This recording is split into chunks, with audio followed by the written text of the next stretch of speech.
Aloha, this is Joshua Bowles with Lyric Woodwork and Snake Road Sawmill. And I thought I'd share a little bit about the design process and how we make things here, and sort of kind of picking up this project in the middle of it. So this is a table base that I've designed, and I got the inspiration from the Bishop Museum, where there's a canoe that has the front of it, the prow, with that kind of shape to it. And one of the advantages, this one I've designed specifically for big slabs because I'm not crazy about the metal legs. To me, that feels kind of generic.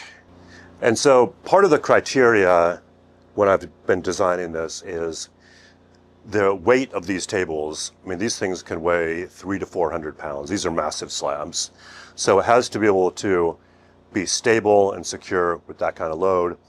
And then also, I'm always thinking about getting chairs all the way around the table. And so imagine you have 4 legs, 1 in each corner, then you have to have an apron around it.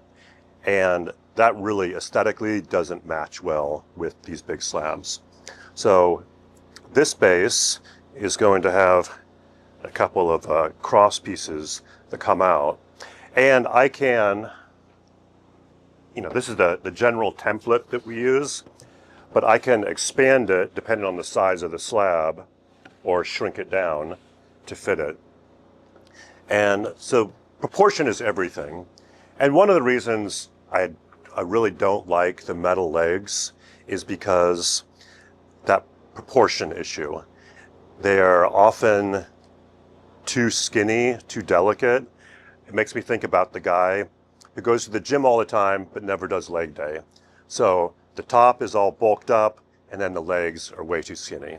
So not a huge fan of the metal base. And